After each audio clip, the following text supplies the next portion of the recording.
When people see me, they see a girl who's beautiful and charismatic and energetic and a leader, someone who always has things under control. But what they don't see is my story. What they don't see is a wounded little girl that's had to learn to heal through molestation, through rape, through being raised by a teenage single mother in a fatherless home. And what they really don't see is the defining moment of my entire life, which is the day that my husband, the man that I championed and built my entire life and my entire self-esteem around for almost 20 years, grabbed his briefcase, kissed his children goodbye, kissed me goodbye, and walked out the door knowing that he would never return again. After 24 hours of texting and calling and being worried sick, I came home to discover that my husband had committed suicide. Young girl, don't cry. I'll be right here when your world starts to fall. Young girl, it's all right. Your tears will dry. You'll soon be free to fly. In that moment, my entire world changed, and I was lost. I regressed back to being the 13-year-old child who was insecure and needed to be protected and needed to feel secure. See, I had built my entire world around this man, and I had taken the role consciously of the supporter so that I could feel protected for the first time. We had created a culture in our home of survival and conquering all and leadership and pain and fear and failure is not an option.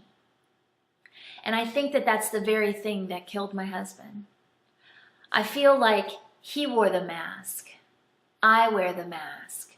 We all wear the mask. And until 1.5 years after my husband passed, when I finally decided to confront my pain and really get reacquainted and take a journey of self-discovery, a process of learning who I really was and what I really wanted, a process that I call awakening life. Awakening life is the moment when you realize that you've built an entire world around a lie. An entire world around a lie. You've built your entire existence around what other people expect of you, what other people might think of you, what other people need from you, instead of organically creating your life from the inside out based on your desires, your unique gifts, your talents, and your purpose. When you're safe inside your room, you tend to dream of a place where nothing's harder than it seems, and no one ever wants or bothers to explain of the heartache life can bring in what it means.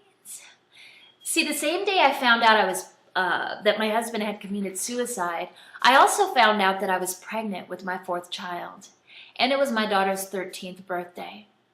So I had 2 choices. I could fall, I could faint, I could die, or I could thrive, I could live, I could recreate my life in such a way to be an example to my children, a way that was true to me and that would inspire them to live their best life and to live authentically.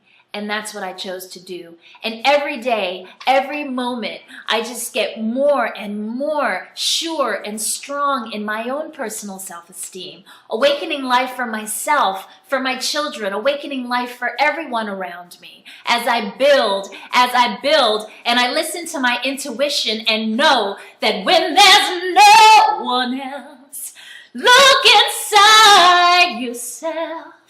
And like your old best friend, just trust the voice within.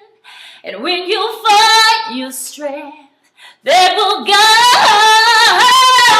guide your way, and you'll learn to begin. voice within